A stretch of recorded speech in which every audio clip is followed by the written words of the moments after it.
पति पत्नी गाड़ी के दो पहियों के समान हैं, जिसमें अगर एक भी पहिया कमजोर हो जाता है तो सुव्यवस्थित समाज की परिकल्पना भी नहीं की जा सकती है। आते हैं। तख्त का दूसरा सिरा उनके नौकर ने पकड़ रखा है। अरे बस बस, इधर मोड़ दे, बस बस यहीं। बिछा दो साहब। अबे और क्या करेगा, जब भगवान अक्ल बाहर रहे थे तब तू कहाँ था? अबे हंसता क्यों है? हमने भी जवानी में खूब कसरतें की हैं, लोटों से कलसों की तरह नहाया है। बिछा दो साहब, जा बहू जी कमरे से एक दरी उठा ला और बिछाने के लिए चद्दर भी।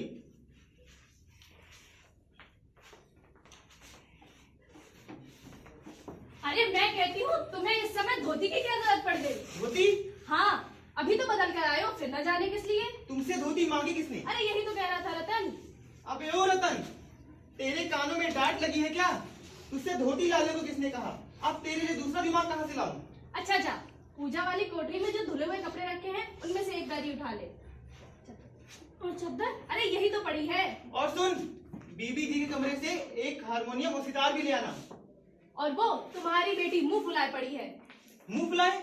और तुम उसकी माँ, तुम किस मर्द की दवा हो? अरे तो मैं ही क्या करूं, सारे जतन करके तो हार गई। भाई मेरी समझ में तो ये पढ़ाई लिखाई के जंजाल आते नहीं। हमारा जमाना बढ़िया था, आई पढ़ ली, गिनती सीख ली, और बहुत बहुत तो स्त्री सुबोधनी पढ़ ली। सच पूछो तो स्त्री सुबोधनी में ऐसी ऐसी बातें लिखी हैं, क्या तुम्हारी बीए भी पढ़ाई में लिखी होंगी? भाई आजकल के तो लक्षण ही अनोखे हैं। ग्रामाफोन बाजा होता है ना? क्यों? दो तरह के होते हैं, एक परमात्मा का बनाया हुआ जो एक बार चला दो तो रुकने का नाम ही नहीं लेता, और दूसरा इंसान का बनाया हुआ, एक बार चला दो तो उसको जब चाहे रोक लो।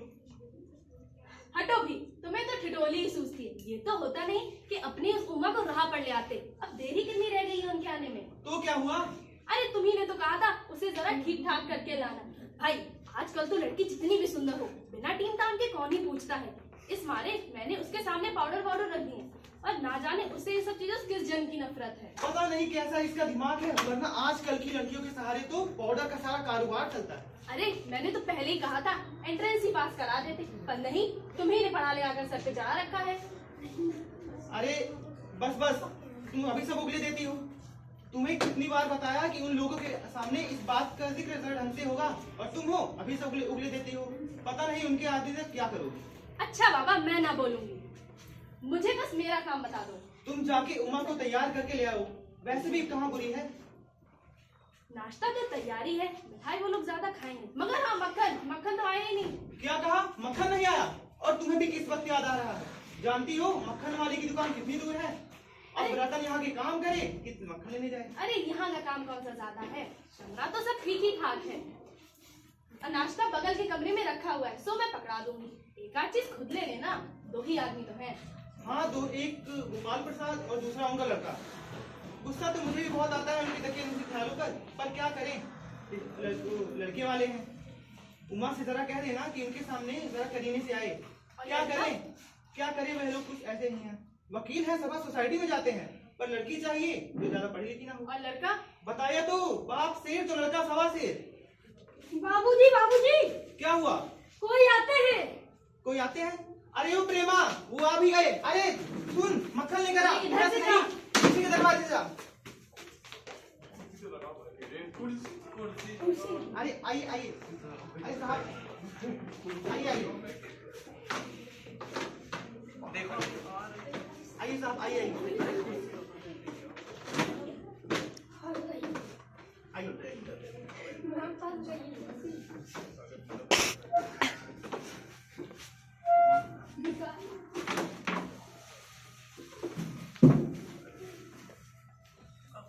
अरे आइए साहब,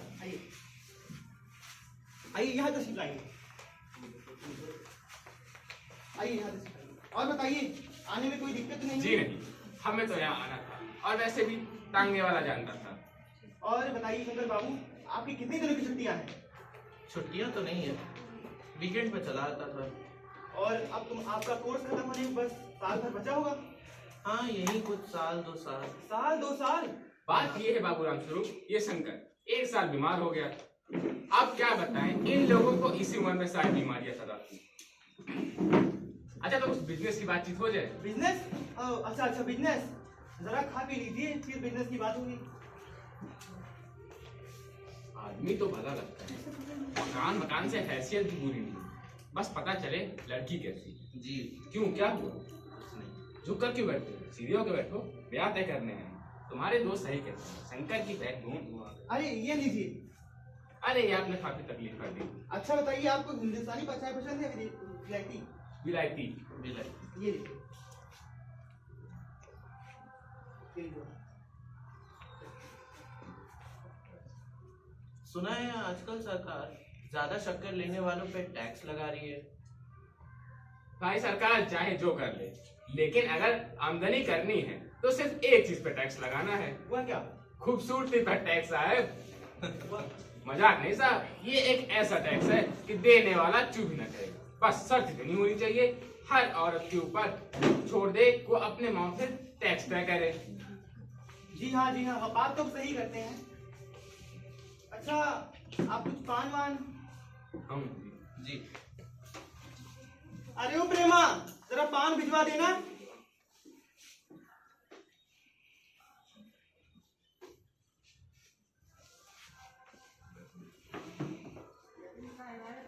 चश्मा? अरे साहब बैठिए बैठिए।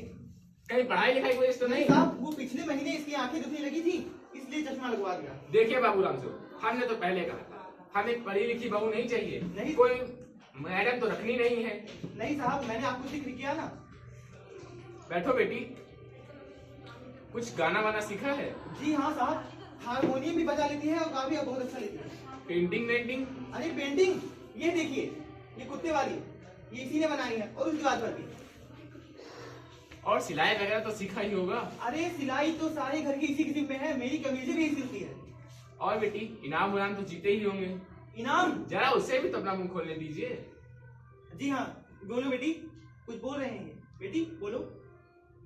अब क्या जवाब दूं बाबूजी? जब कुर्सी मेज बिकती है तो कुर्सी मेज से थोड़ी ना पूछा जाता। अगर खरीदार को पसंद आए तो ठीक है, वरना उमा, उमा! अब मुझे कह लेने दीजिए बाबूजी। ये जो महाशय मेरे खरीदार बनकर आए हैं, इनसे जरा पूछिए, क्या लड़कियों के दिल नहीं होते? क्या उन्हें चोट नहीं लगती? या कोई बकरियां हैं जिनकी कसाई कर दी जाए? बाबूराम स्वरूप, आपने हमें यहाँ हमारी इज्जत उतारने के लिए बुलाया नहीं था। साहब, बैठिए। जी हाँ, और जो हमारी बेइज्जती होती है उसका क्या? आप इतनी देर से नाम तौल कर रहे हैं।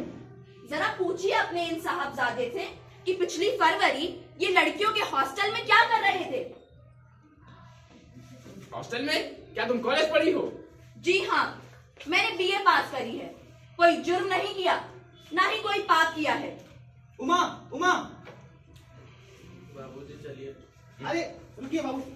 ओहो, कॉलेज पास गजब हो जाता। चलो तो जी हाँ, जाइए, बड़े शौक से जाइए, लेकिन घर जाकर ये पता जरूर लगाइएगा कि आपके लड़के की रीढ़ की हड्डी है भी कि नहीं। यानी इंग्लिश में बता देती हूँ, बैकबोन। अरे सब बाबूजी, क्या हुआ? अब क्या करूं तेरे इस मक्खन का? बेटी बचाओ, बेटी पढ़ाओ, बेटी बढ़ाओ। समाज को सभ्य बनाना है तो बेटी को बढ़ाना बढ़ाना है। है। धन्यवाद।